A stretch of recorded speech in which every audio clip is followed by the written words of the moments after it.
पिछले भाग में आप सबने सुना कि विमला जी अपनी सजा काटकर घर वापस आ जाती है। उधर राज पायल को लेने उसके घर आता है। फिर वह पायल को लेकर अपने घर के लिए निकल जाता है। तो चलिए आगे की कहानी शुरू करते हैं। जय श्री कृष्णा, जय श्री राधे। ओम नमः शिवाय, जय माता दी। राज के पिता ये जानकर बहुत खुश हुए कि वह अपने साथ बहू को लेकर आ रहा है, लेकिन उन्होंने यह बात अपनी पत्नी को नहीं बताया, क्योंकि वे नहीं चाहते थे कि उसके आने से पहले ही घर में एक नई महाभारत खड़ी हो जाए। राज जब घर पहुंचा तो उसके पापा के अतिरिक्त सभी लोग सोए हुए थे। उन्होंने ही दरवाज़ा खोला और उन दोनों को अपने कमरे में जाकर आराम करने को कहा। राज ने देखा उसकी माँ और बहन गहरी नींद में सोई हुई है। उसने चैन की सांस ली और वो पायल के साथ अपने कमरे में चला गया।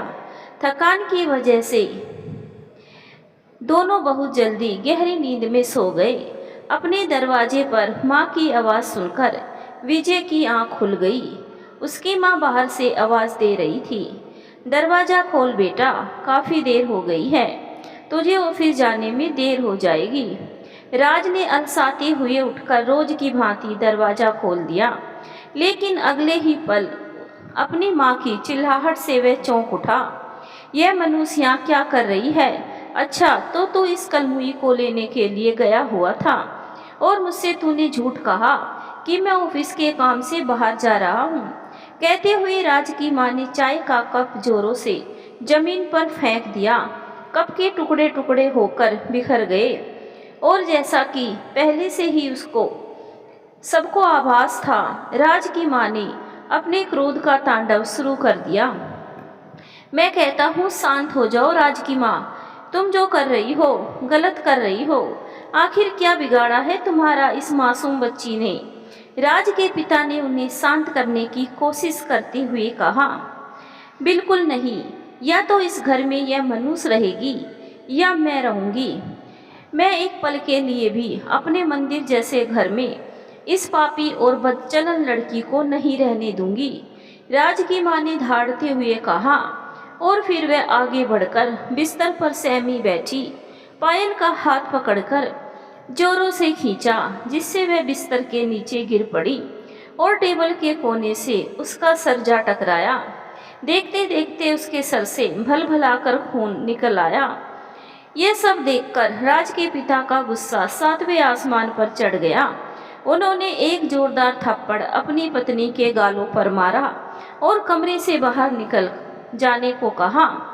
अप्रत्याशित रूप से अपने पति के हाथों से मार खाकर राज की माँ बुरी तरह बौखला गई। कुछ पल तो वह आश्चर्य से आंखें फाड़े अपने पति को देखती रही, जिस आदमी ने कभी उससे ऊंची आवाज में बात भी नहीं की थी, आज एक पराई लड़की के लिए उस पर हाथ उठा दिया। बच्चों के सामने हुए इस अपमान से उनका चेहरा काला पड़ गया, लेकिन अगले ही पल मानो उन पर दुगुनी तेजी से गुस्से का दौरा चढ़ गया।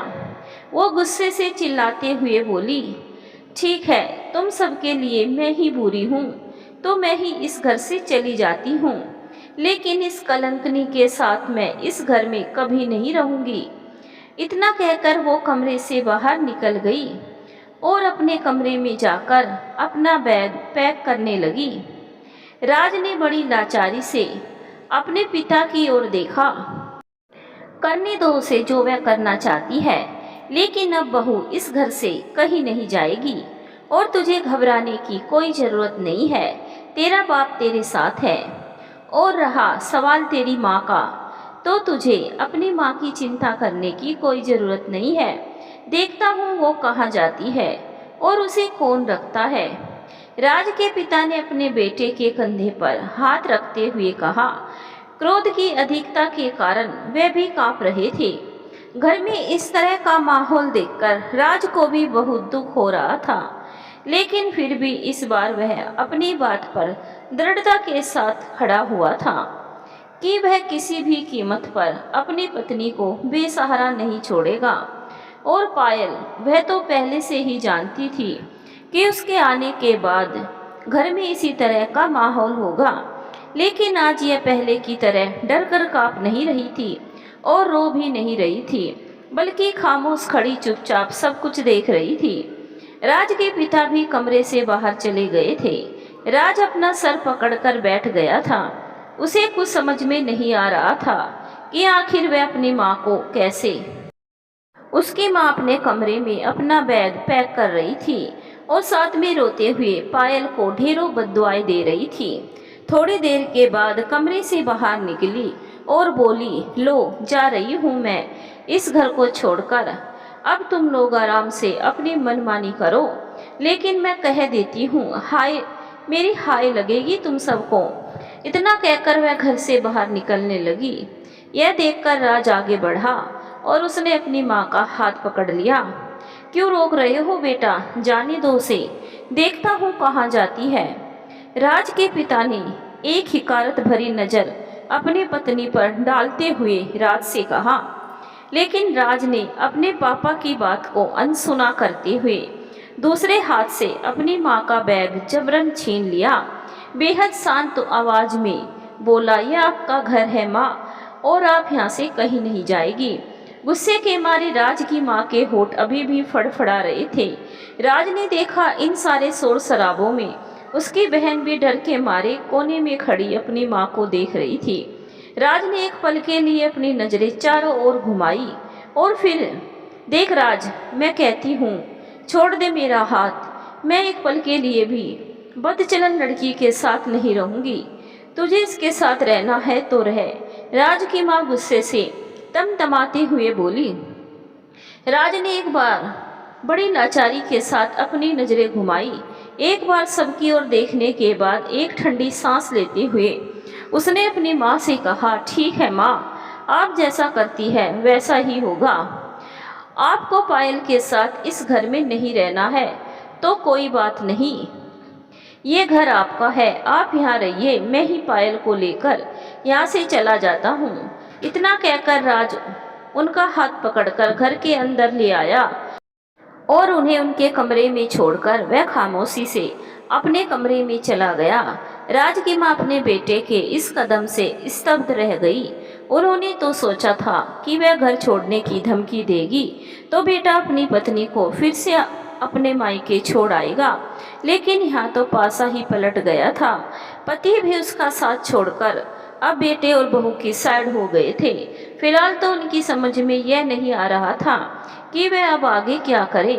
थोड़ी देर के बाद राज पायल को लेकर घर से निकलने लगा तो उसके पिता ने उसे रोकने की बहुत कोशिश की, लेकिन राज ने अपने पिता के आगे हाथ जोड़ते हुए कहा, मुझे माफ़ कर दीजिए पापा, मैं जानता हूँ आप मुझे बहुत प्यार करते हैं, लेकिन अपनी जिम्मेदारियों और उत्तरदायित्व को अच्छी तरह पूरा करना मुझे आपने ही सिखाया है और अब मुझे एक पति के रूप में अपनी जिम्मेदारियां पूरी करने दीजिए। इतना कहकर राज ने अपने पापा के पैर छुए और घर से बाहर निकल गया। राज पायल को लेकर घर से बाहर तो निकल गया था, लेकिन सोच रहा था कि उसे ऑफिस भी जाना है और खुद के रहने की व्यवस्था भी करनी है। राज की परेशानी देखकर पायल ने कहा, मैं जानती थी ऐसा ही कुछ होगा, इसीलिए मैं हाँ आने से कतरा रही थी। मेरी वजह से आपको अपने घर से निकलना पड़ गया। तुम्हें अपने आप को दोष देने की कोई ज़रूरत नहीं है, आज नहीं तो कल ये तो होना ही था। राज ने पायल को आश्वासन देते हुए कहा, चलो तब तक कुछ दिनों के लिए हम किसी होटल में रुक जाएंगे, उसके बाद क्या होता है देखा जाएगा। मैं ऑफिस में ट्रांसफ़र के लिए आवेदन कर देता हूँ, अगर तुम्हारे शहर में हो जाता है तो बहुत अच्छा होगा तुम्हारे लिए और मेरे लिए भी। इतना कहकर राज ने एक ऑटो रिक्शा लिया और उसे एक होटल का पता बताते हुए बैठ गया। थोड़ी ही देर में वे होटल के कमरे में थे। मैं ऑफिस जा रहा हूँ, शाम को लौटता हूँ, तुम्हें अकेले डर तो नहीं लगेगा ना? राज ने प्यार से पायल का गाल थपथपाते हुए कहा। पायल ने शर्मा कर ना में सर हिला दिया। और हाँ, तुम्हारा खाना कमरे में ही आ जाएगा, खाना खा लेना, ठीक है? मैं अब निकलता हूँ। इतना कहकर राज ऑफिस के लिए निकल गया। उधर राज के घर छोड़कर जाने के बाद उसके पिता बहुत दुखी थे। उन्हें अपनी पत्नी पर बहुत क्रोध आ रहा था। लेकिन फिर उन्होंने अपनी बेटी को देखा जो इन सारे विवाद के बीच सहमी सी एक ओर बैठी हुई थी। वो मन ही मन में सोच रहे थे कि उनकी पत्नी की जिद की वजह से उनका हंसता खेलता घर बिखर गया। क्या औरत ही औरत की दुश्मन होती है। उधर राज जब ऑफिस पहुंचा तो थोड़ी देर हो चुकी थी। विनय जो राज का कलीग भी था और जिगरी दोस्त भी था, उसने जब राज का उतरा हुआ चेहरा देखा और देर से आने की वजह पूछी तो राज उससे कुछ छुपा नहीं पाया। उसे सारी बात बता दी, सिवाय इस बात के कि पायल के साथ पहले में कोई हादसा हो चुका है। कमाल है यार, इतनी बड़ी बात हो गई और तूने मुझे कुछ बताया भी नहीं। ठीक है, हर सास बहू के में घर में अनबन तो होती ही है, लेकिन बात इतनी बढ़ जाएगी इसका अंदाजा नहीं था। खैर, तुझे होटल में रुकने की जरूरत नहीं है, मेरा गेस्ट रूम खाली पड़ा हुआ है, तू और भाभी वहीं रहोगे। विनय ने कड़े शब्दों में राज को सख्त ताकीद कर दी, जिसे राज ने सह स्वीकार कर लिया, क्योंकि जब तक उसका ट्रांसफ़र मंजूर नहीं हो जाता तब तक तो उसे यहाँ रहने की कोई व्यवस्था करनी थी।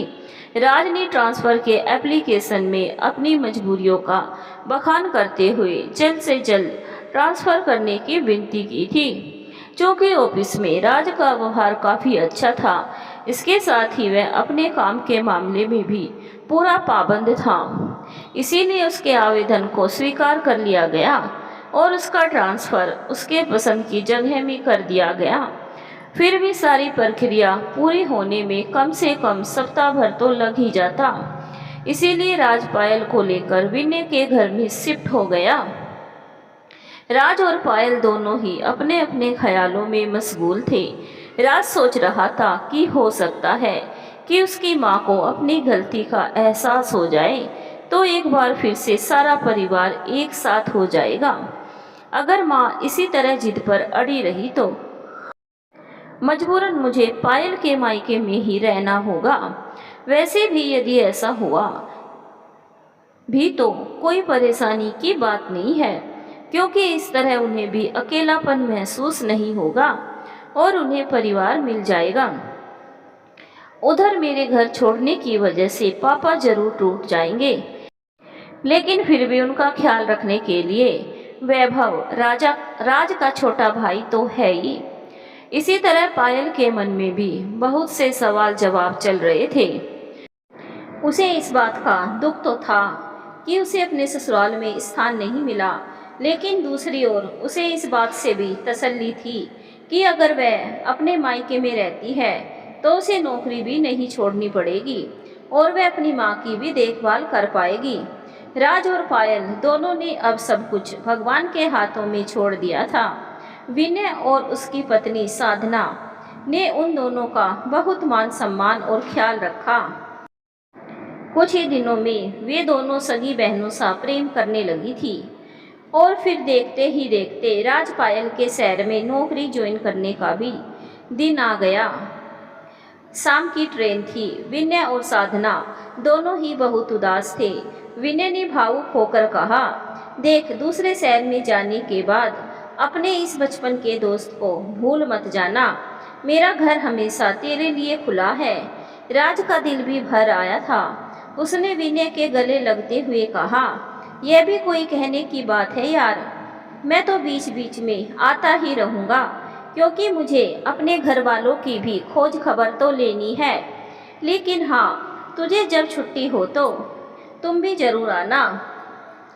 इस तरह भरे मन से सबने एक दूसरे से विदा ली। राज ट्रेन में चढ़ने वाला था कि तभी उसे प्लेटफॉर्म पर अपने पापा दिखाई पड़े।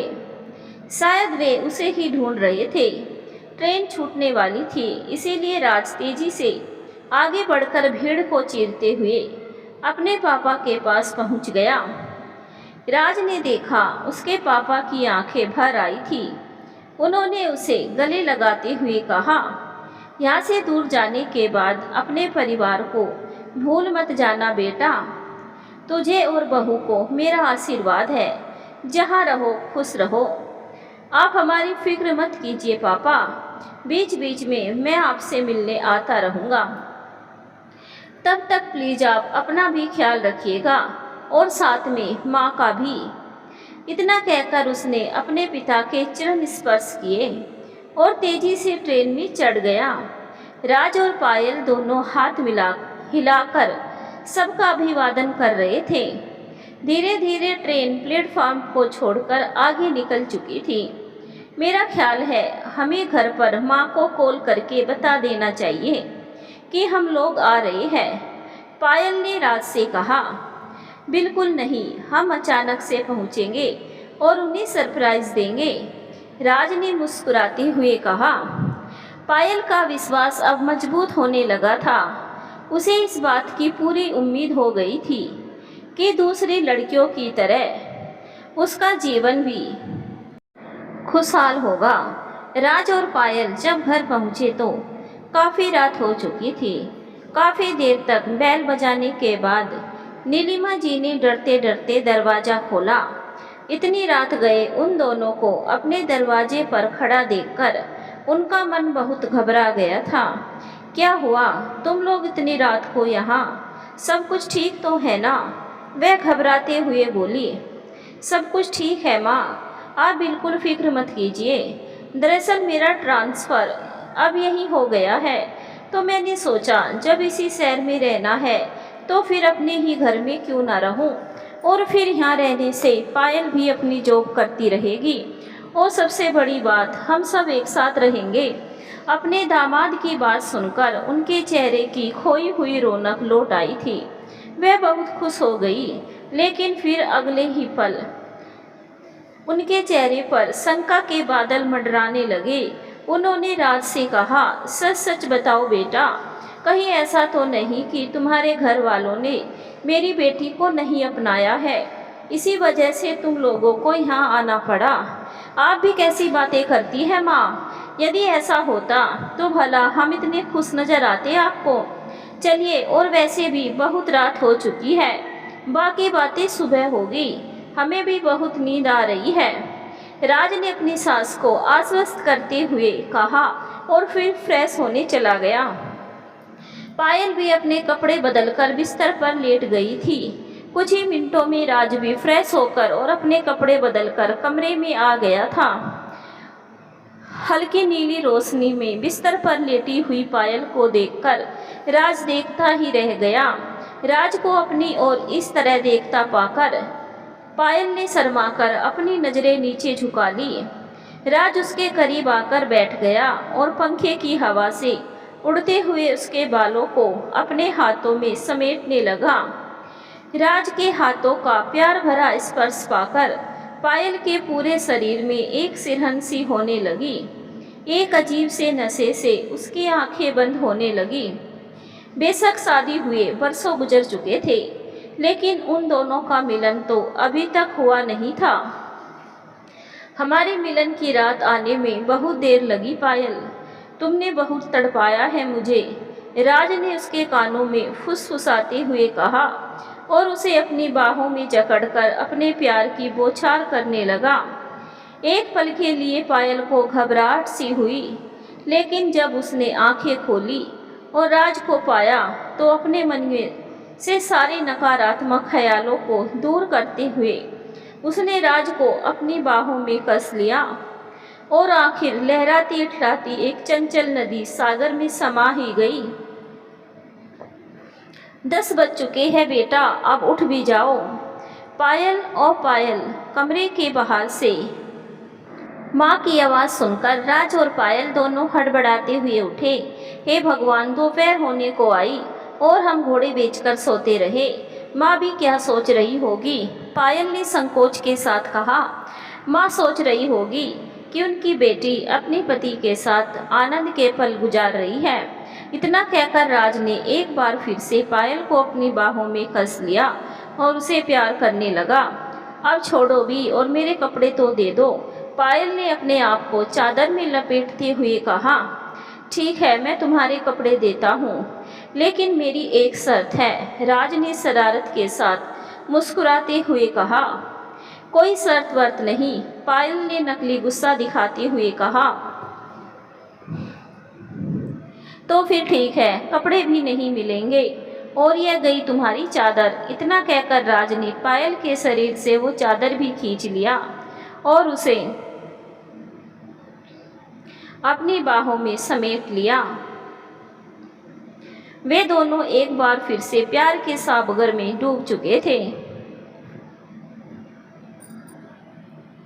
कमरे के बाहर चाय लेकर खड़ी नीलिमा जी ने अंदर से दोनों की खिलखिलाती हुई आवाज़ सुनी तो वह भी मुस्कुराते हुए वापस लौट गई।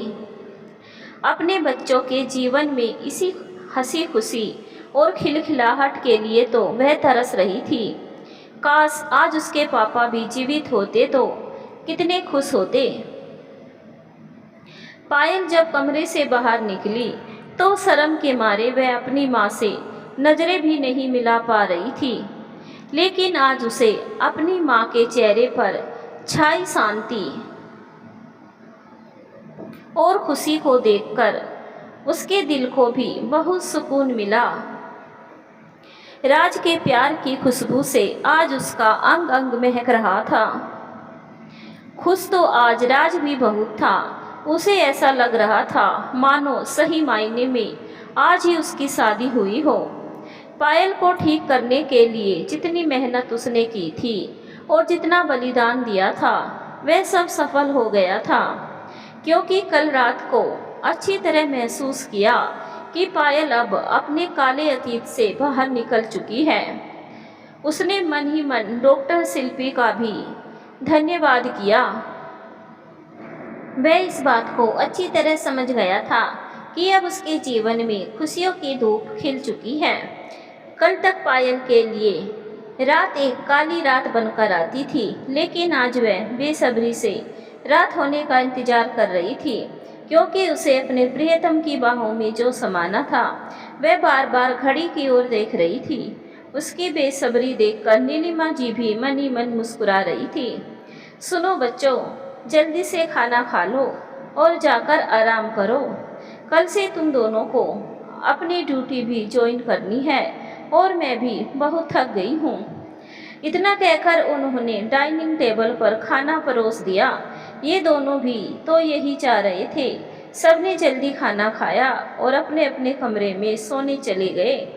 राज ने पायल को अपनी बाहों में समेटकर एक चुंबन लिया और कहा, मैं तहे दिल से डॉक्टर शिल्पी का शुक्रिया अदा करता हूँ, जिन्होंने तुम्हारे मन में छिपे हुए डर को निकाल फेंका। राज की बात सुनकर पायल ने कुछ नहीं कहा, बस उसके सीने में मुंह छिपा लिया और अपनी आंखें बंद कर ली। मैं सोचता हूँ अगले महीने जब पापा से मिलने जाऊँगा तो तुम मेरे साथ चलना। विनय और भाभी जी से भी मिलना हो जाएगा और पापा से भी। सबसे बड़ी बात, हम दोनों को चलकर डॉक्टर शिल्पी से भी मिलना चाहिए और उनका धन्यवाद करते हुए आगे कब तक तुम्हारी दवाइयाँ चलेगी इस बारे में भी उनसे बात कर लेनी चाहिए। राज ने बड़ी गंभीरता के साथ कहा। उसकी बात सुनकर पायल ने हाँ में सर हिलाया और एक बार फिर से उसकी बाहों में समा गई। अगले दिन दोनों अपनी अपनी ड्यूटी पर जाने की तैयारियां करने लगे। राज के लिए नया ऑफिस और नई जगह थी, लेकिन यहाँ के भी सारे लोग बहुत अच्छे थे। सबने राज का खुले दिल से स्वागत किया और इस तरह उसका ऑफिस का पहला दिन भी अच्छा रहा। पायल आज ऑफिस तो गई थी, लेकिन उसका मन नहीं लग रहा था। वह जल्द से जल्द घर लौटना चाह रही थी। आज दिन था कि ढलने का नाम ही नहीं ले रहा था। अपनी व्यग्रता देखकर पायल मन ही मन हंस पड़ी। कल तक यही वक्त काटे नहीं कटता था, लेकिन आज राज के प्यार में वक्त कितनी जल्दी गुजर जा रहा है कि उसे पता भी नहीं चल रहा। राज का ऑफिस थोड़ा दूर था, इसीलिए उसे घर लौटने में देर भी हुई और जब वह घर लौटा तो बुरी तरह थक चुका था। लेकिन उसकी सारी थकान उसी वक्त दूर हो गई जब उसने अपने सामने चाय का कप लिए पायल को खड़े देखा। तो कैसा रहा आज ऑफिस का तुम्हारा पहला दिन? पायल ने पूछा। अच्छा रहा, सारे सहकर्मी अच्छे हैं, सभी ने मेरा अच्छा स्वागत किया, बस ऑफिस थोड़ी दूर है। चाय की चुस्कियाँ लेते हुए राज ने कहा, अच्छा सुनो, मैं बुरी तरह थक गया हूँ, खाना खाकर मैं जल्दी ही सोऊंगा। इतना कहकर राज अपने कमरे में चला गया। राज जब कमरे में पहुंचा तो कमरे की सजावट देखकर उसके होठों पर एक मुस्कान खिल गई। अचानक से उसका फोन बज उठता है। इस वक्त किसका फोन हो सकता है? कहते हुए उसने फोन उठाया।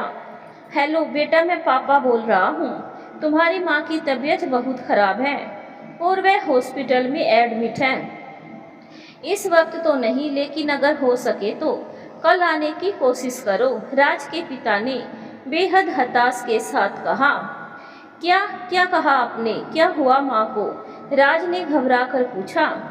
इतना ज़्यादा घबराने की ज़रूरत नहीं है, हम सब हॉस्पिटल में ही हैं। तुम कल आने की कोशिश करो। अच्छा मैं फ़ोन रखता हूँ। इतना कहकर उन्होंने फ़ोन रख दिया। तभी पायल कमरे में आई। उसने राज को इतना परेशान देखा तो वह वजह जानकर वह भी परेशान हो गई। सुनो, कल सुबह जल्दी से जल्दी हम यहाँ से निकल चलेंगे। पता नहीं ऐसा क्या हुआ कि अचानक से माँ की तबीयत इतनी खराब हो गई, राज ने पायल से कहा। राज की बात सुनकर वह तुरंत एक बैग में कपड़े समेटने लगी ताकि सुबह निकलने में देर ना हो। वो रात किसी तरह करवटें बदलते बीत गई। सुबह होते ही वे दोनों निकल पड़े। राज जब पायल को लेकर घर पहुंचा तो घर पर सिर्फ उसकी छोटी बहन थी। जैसे ही उसने राज को देखा तो वह उसके गले लगकर फूट फूट कर रोने लगी। घबराती क्यों है पगली? माँ ठीक हो जाएगी। कौन से हॉस्पिटल में है? मुझे नाम बताओ। और हाँ पायल, जल्दी से तुम भी तैयार होकर मेरे साथ चलो। देखिए, मेरा ख्याल है आप अकेले जाइए, कहीं ऐसा ना हो कि मुझे देखकर उनकी तबीयत और बिगड़ जाए, क्योंकि आप अच्छी तरह जानते हैं वह मुझे पसंद नहीं करती। पायल की बात सुनकर राज खामोश रह गया, क्योंकि वो सही कह रही थी। उसने ठंडी सांस लेते हुए कहा, तुम घर पर रहो, मैं हॉस्पिटल होकर आता हूँ। पायल ने देखा रश्मि की नज़रों में आज भी उसके लिए एक ही भावना ही है। चुपचाप कमरे के अंदर चली गई, क्योंकि फिलहाल जो हालात थे उसमें चुप रहना ही बेहतर था। रात जब हॉस्पिटल पहुंचा तो उसने देखा उसके पापा और वैभव दोनों परेशान से बाहर बैठे हुए थे। राज को देखते ही उसके पापा के चेहरे पर मुस्कुराहट आ गई। माँ की तबीयत अब कैसी है पापा? और उन्हें क्या हुआ? राज ने अपने पापा का हाथ अपने हाथों में लेते हुए कहा, होना क्या था? तुझे तो मालूम है कि तुम्हारी माँ अपनी जिद में किसी की बात नहीं सुनती। उसने सोचा था कि किसी भी तरह डरा धमका कर वह तुम्हें पायल से अलग कर देगी, लेकिन ऐसा नहीं हुआ। तुम्हारे घर छोड़कर जाने के बाद गुस्से और अपमान की आग में उसने खुद को जला डाला। दिन रात की घुटन से उसे हार्ट अटैक आ गया। वैसे घबराने वाली कोई बात नहीं है, डॉक्टर ने कहा है अब वह खतरे से बाहर है। अपने पिता की बात सुनकर राज सर पकड़कर बैठ गया। मन ही मन को सोचने लगा कि अच्छा ही हुआ कि वह अपने साथ पायल को नहीं लेकर आया, वरना शायद उसे मेरे साथ देखकर माँ की तबीयत ज़्यादा ही बिगड़ जाती। शाम हो चुकी थी।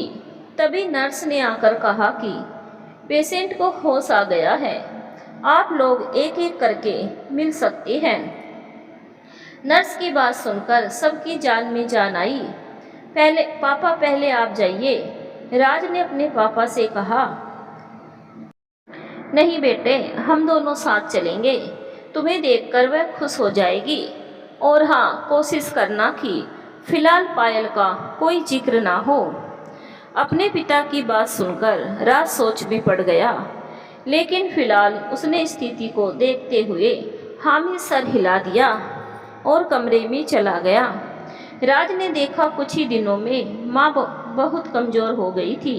उसकी आंखों के नीचे काले घेरे पड़ गए थे, गोरा रंग कुम्हलाकर सांवला पड़ गया था। जैसे ही उसने माँ कहकर पुकारा, उसकी माँ ने अपनी आंखें खोली। राज को सामने देखकर उसकी माँ की आंखों से आंसू बह निकले। सूखे होठों पर एक फीकी सी मुस्कुराहट तैर गई। बहुत जोर लगाकर उसने कहा, मेरा बेटा मेरे पास जरूर आएगा, मुझे मालूम था। अपनी माँ की बात सुनकर राज तेजी से आगे बढ़ा और उनका हाथ अपने हाथों में लेकर बोला, डॉक्टरों ने बोलने से मना किया है माँ, और तुमने अपनी यह क्या हालत बना दी है। तू आ गया है ना, अब तो मैं बिल्कुल ठीक हो जाऊंगी, लेकिन पहले मुझे वचन दे कि अब मुझे छोड़कर नहीं जाएगा। माँ ने राज का हाथ कसकर पकड़ते हुए कहा। राज असमंजस में पड़ गया। ना तो वह सच बता सकता था, ना ही माँ को झूठा वचन दे सकता था। इसीलिए उसने बात को घुमाते हुए अपनी माँ से कहा, पहले तुम ठीक होकर घर चलो, उसके बाद तुम जैसा कहोगी मैं वैसा ही करूँगा। राज की बात सुनकर उनके चेहरे पर एक शांति सी छा गई। उन्होंने अपनी आंखें बंद कर ली, सोने की कोशिश करने लगी। सारे लोग कमरे के बाहर आ गए। मेरा ख्याल है पापा, आप और वैभव दोनों घर जाइए और आराम कीजिए, तब तक मैं यहाँ पर हूँ। तुम भी तो थका मांदा ही आया है, लेकिन कोई बात नहीं, हम लोग घर जाकर थोड़ी देर आराम करते हैं, उसके बाद आ जाएंगे, फिर तू घर चले जाना। इतना कहकर राज के पापा वैभव को लेकर घर चले गए और राज वहीं बाहर बैठा माँ की निगरानी करने लगा। वे लोग जब घर पहुँचे तब तक पायल ने सबके लिए गर्मा गर्म खाना तैयार करके रखा था। एक कुशल गृहिणी की तरह उसने कुछ ही घंटों में पूरा घर संभाल लिया था। खाना खाते वक्त ना जाने क्यों राज के पापा की आंखों से आंसू गिर पड़े। मन ही मन में सोच रहे थे, काश सब कुछ ठीक हो जाए और राज बहू के साथ यहीं रह जाए। लेकिन इसके साथ वे यह भी जानते थे कि उनकी पत्नी यानी राज की माँ कभी भी पायल को इस घर में रहने की इजाज़त नहीं देगी, और जब बहू ही नहीं रहेगी तो बेटा भला कैसे रह सकता है। खैर, आगे जो होगा सो देखा जाएगा। फिलहाल तो राज की माँ स्वस्थ होकर घर लौट आए, उसके बाद इस मसले पर भी बात की जाएगी। राज के पिता ने मन ही मन सोचा और फिर वह खाना खाने लग गए। इधर वैभव भी अपनी भाभी का बदला हुआ व्यवहार देखकर आश्चर्यचकित था, लेकिन वह मन ही मन खुश भी था। अपनी भाभी की कार्यकुशलता और उनका प्यार भरा व्यवहार देखकर धीरे धीरे रश्मि भी पायल के करीब आ गई थी, और देखते ही देखते इन 4-5 दिन में ननंद भाभी के बीच अच्छी खासी दोस्ती हो गई थी। उधर राज की माँ की तबीयत में तेजी के साथ सुधार हो रहा था और डॉक्टर ने उन्हें डिस्चार्ज कर दिया था। राज ने पायल से कहा था कि सुनो देखो, तुम अभी माँ के सामने मत आना, कहीं ऐसा ना हो कि तुम्हें यहाँ देखकर उन्हें फिर से अटैक आ जाए। आप घबराइए मत, मैं उनके सामने बिल्कुल नहीं आऊँगी, पायल ने आश्वासन दिया। उसकी बात सुनकर राज निश्चिंत हो गया। जब तक राज की माँ अपने कमरे में से बाहर नहीं निकली थी, तब तक तो उन्हें इस बात का बिल्कुल पता नहीं चला कि पायल भी इसी घर में रह रही है। लेकिन जब वह चलने फिरने लगी और अपने कमरे से बाहर निकली, तो पायल को अपने सामने देखकर वह चकित रह गई। पायल भी अचानक से अपनी सास को अपने सामने पाकर घबरा गई, क्योंकि उसे इस बात का बिल्कुल भी अंदाजा नहीं था कि वह अचानक से रसोई घर में आ जाएगी। राज घर के बाहर बरामदे में बैठा हुआ अपने पापा और वैभव के साथ माँ की दवाइयाँ और डॉक्टर की एडवाइस के बारे में ही बात कर रहा था। तभी अचानक से बर्तनों के उठापटक की आवाज़ आने लगी। ऐसा लग रहा था मानो घर में भूचाल आ गया हो। राज और बाकी सारे लोग घबराकर घर के अंदर आए। घर की हालत देखकर उनका दिमाग घूम गया। पूरा घर अस्त व्यस्त हो रखा था। पायल एक कोने में सर झुकाए खड़ी हुई थी और माँ गुस्से में लाल पीली होते हुए सारे सामान को इधर उधर फेंक रही थी। जैसे ही उन्होंने राज को देखा तो किसी नागिन की तरह गुस्से से फुफकारते हुए उसकी ओर बढ़ी। उनका क्रोध देखकर राज भी घबरा गया था। मन ही मन वो सोच रहा था, कहीं ऐसा ना हो कि इन्हें फिर से दिल का दौरा पड़ जाए। इससे पहले कि वह कुछ बोलता, राज के पिता तेजी से आगे बढ़े और उन्होंने एक झटके के साथ अपनी पत्नी का हाथ पकड़ा और उसे जबरदस्ती सोफे पर बैठाते हुए बोले, बंद करो ये सब, बहुत हो गया। शोर सुनकर सभी लोग घर के अंदर आ गए। उन्होंने देखा पायल एक कोने में चुपचाप खड़ी है और राज की माँ क्रोध में चिल्लाई जा रही है, तुम्हारी हिम्मत कैसे हुई मेरे घर में कदम रखने की? इसी वक्त निकल जाओ मेरे घर से। मेरे पूरे घर को अशुद्ध कर दिया इस मनहूस ने। इतना कहकर उन्होंने पानी का जग फेंक मारा। वह तो भला हुआ कि ऐन वक्त पर राज के पिता ने आकर पकड़ लिया, वरना पायल का सर तो फूट ही जाना था। यह क्या कर रही हो? पागल हो गई हो क्या तुम? राज के पापा ने अपनी पत्नी को रोकते हुए कहा। हाँ, मैं पागल हो गई हूँ। इसकी हिम्मत कैसे हुई मेरे घर में आने की? इस चुड़ैल ने काला जादू करके मेरे बेटे को तो अपने बस में कर ही लिया है। अब हम सबको भी खाएगी क्या? मैं इसे एक पल के लिए भी यहाँ नहीं रहने दूंगी। निकालिए इसे घर से। राज की माँ ने गुस्से से आग उगलते हुए कहा। तब तक राज और वैभव भी आगे बढ़कर माँ के सामने खड़े हो गए थे। यह कैसी बातें कर रही है माँ आप? क्या आपको पता नहीं कि भाभी इस घर की बहू है, और अगर आप उन्हें घर से बाहर निकालेंगे तो फिर भाई भी तो उन्हीं के साथ ही जाएंगे। वैभव ने अपनी माँ को समझाते हुए कहा, नहीं, यह मेरे घर में नहीं रहेगी। मैं अपने खानदान की इज्जत में कोई दाग नहीं लगाना चाहती हूँ। मैं नहीं चाहती कि मेरा वंश एक गंदे खून से आगे बढ़े। ना जाने किस किस के साथ मुंह काला किया है इसने। राज की माँ ने खा जाने वाली नजरों से घूरते हुए चहल बुझे शब्दों में कहा, भाभी के साथ जो हुआ उसमें उनकी क्या गलती है?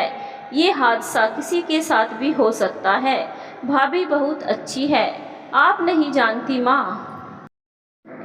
कि जब आप हॉस्पिटल में थी तो उन्होंने पूरे घर को कितनी अच्छी तरह संभाला है।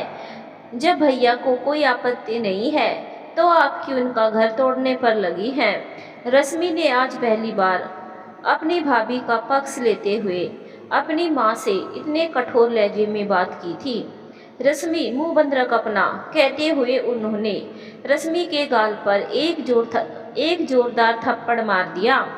फिर पायल की ओर देखते हुए बोली, बिल्कुल सही कहती हूँ मैं, यह लड़की जादूगरनी है। मुझसे मेरा पूरा परिवार छीन लिया इसने। मैं इसे कभी माफ़ नहीं करूँगी। याद रखना, तूने मेरे बच्चों को मुझसे दूर किया है। तूने मेरा घर तोड़ दिया। तू कभी खुश नहीं रहेगी। फिर अचानक से वो बेहोश होकर गिर पड़ी। उनकी ऐसी हालत देखकर राज और उसके पिता आगे बढ़े और उन्हें होश में लाने की कोशिश करने लगे। वैभव ने तुरंत डॉक्टर को फ़ोन लगाया। डॉक्टर ने कुछ दवाइयाँ बताई और तुरंत देने को कहा। देखिए, उन्हें किसी प्रकार के तनाव और शोर शराबे से दूर रखिए, वरना दोबारा भी अटैक आ सकता है, डॉक्टर ने फ़ोन पर कहा और जल्द से जल्द दवा देने को कहा। पायल अपने कमरे में चली गई थी। राज और वैभव दोनों ने मिलकर माँ को उठाया और उन्हें कमरे में जाकर लिटा दिया। साथ ही तुरंत उन्हें किसी तरह दवाई पिलाई और कमरे का दरवाज़ा बंद कर बाहर आ गए। राज के पिता सर पकड़कर बैठे हुए थे। उनकी समझ में नहीं आ रहा था कि वह अपनी पत्नी को किस तरह समझाए। वे इस बात को अच्छी तरह समझ रहे थे कि अगर राज की माँ ने अपनी बहू को नहीं अपनाया तो पूरा घर बिखर जाएगा। पापा, आप क्यों परेशान होते हैं? इसमें आपकी क्या गलती है? और मेरा ख्याल है कि अब हमें यहाँ नहीं रहना चाहिए, वरना कहीं ऐसा ना हो कि पायल को देखकर माँ की तबीयत ज़्यादा खराब हो जाए। राज ने जब अपने पापा को इस तरह टेंशन में देखा तो उन्हें समझाने की कोशिश की। अपने बेटे की बात सुनकर उन्होंने कहा, शायद तुम सही कहते हो, फिलहाल तो तुम्हारी माँ का स्वस्थ होना बहुत ज़रूरी है, लेकिन फिर भी मुझे तुम लोगों से दूर रहना बिल्कुल अच्छा नहीं लगता। अपने पापा को इस तरह उदास देखकर राज भी दुखी हो गया, लेकिन फिर उसने उन्हें आश्वासन देते हुए कहा, मैं हमेशा आपके साथ ही हूँ पापा, आप बिल्कुल फिक्र ना करें। और हाँ पापा, मैं सोच रहा था कि जब हम यहाँ आ ही गए हैं तो एक बार मैं फिर पायल को डॉक्टर शिल्पी से मिलवा दूँ। हाँ, यह भी ठीक है, और अब आगे जो भगवान की मर्जी। मैं तो हार गया। इतना कहकर उन्होंने अपना सिर सोफे पर टिकाकर आंखें बंद कर ली। इसके बाद राज ने पायल से तैयार होने को कहा ताकि वह डॉक्टर के पास जा सके। निकलने से पहले राज ने अपनी बहन रश्मि से कहा, देख रश्मि, मैं तेरी भाभी को लेकर डॉक्टर के पास जा रहा हूँ और वहाँ से आने के बाद रात की गाड़ी से मैं वापस लौट जाऊँगा, क्योंकि यहाँ रहने से कोई फ़ायदा नहीं है। बेवजह माँ की तबीयत और ख़राब होगी। लेकिन भैया, न जाने क्यों मुझे कुछ ठीक नहीं लग रहा है। रश्मि ने उदास होकर अपने भाई से कहा, सब ठीक हो जाएगा। मैं जानता हूँ कि तू बहुत समझदार है, माँ की अच्छी तरह से देखभाल कर लोगी। हमारे यहाँ रहने से कोई फ़ायदा नहीं है, क्योंकि तुम देख ही चुकी हो कि पायल को देखकर माँ कितना हाइपर हो गई थी। वैसे बीच बीच में मैं आता रहूँगा और फिर फ़ोन पर तो बात होती ही रहेगी। राज ने अपनी बहन रश्मि को अच्छी तरह समझाते हुए कहा। वैभव और राज के पिता दोनों राज की बात से सहमत थे। कोई बात नहीं बेटा, तुम बेफिक्र रहो, मैं और वैभव यहाँ है, सब संभाल लेंगे। राज के पिता ने अपने बेटे का कंधा थपथपाते हुए कहा। अपने पापा की ओर से आश्वासन पाकर राज निश्चिंत हो गया और वह पायल को लेकर डॉक्टर शिल्पी से मिलने चला गया।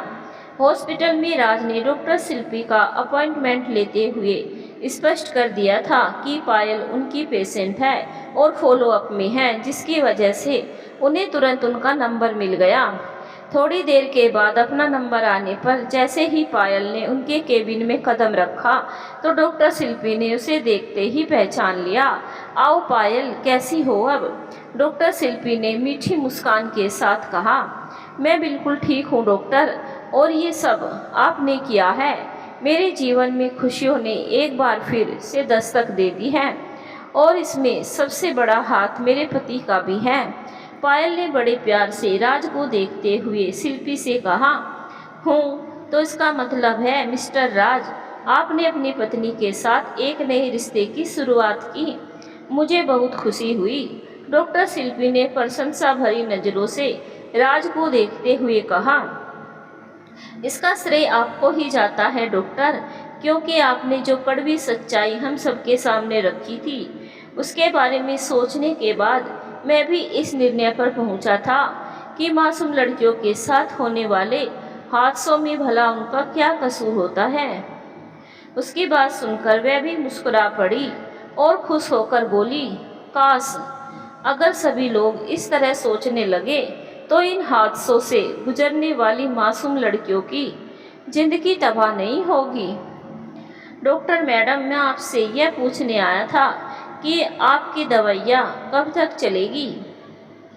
भाई, पहले तो हमें यह पायल से पूछना होगा। क्यों, कहो, तुम्हें अब कैसा महसूस होता है? थोड़ी देर तक सवाल जवाब करने के बाद डॉक्टर शिल्पी ने राज से कहा। देखिए मिस्टर राज, यह पहले से बहुत बेहतर है, इसीलिए फ़िलहाल तो पिछली सारी दवाइयाँ अब बंद कर दीजिए। और हाँ, मैं ये नई दवाई लिख रही हूँ। जब इन्हें टेंशन हो या एंजाइटी महसूस हो तो ये दवा खा लिया करें। 3 महीने के बाद आप मुझे मुझसे आकर मिल सकते हैं। डॉक्टर की बात सुनकर राज ने चैन की सांस ली। यही नहीं, पायल के चेहरे पर एक प्यारी सी मुस्कान खिल गई। उन दोनों ने डॉक्टर शिल्पी से आज्ञा ली और उनके केबिन से बाहर चले गए। डॉक्टर शिल्पी उन दोनों को खुश देखकर बहुत खुश थी। कहीं ना कहीं उनके दिल को तसल्ली थी कि उसने एक घर को टूटने से बचा लिया। अब आगे क्या होगा, आगे की कहानी सुनने के लिए चैनल को सब्सक्राइब जरूर करें। मिलेंगे अगले भाग में। धन्यवाद दोस्तों।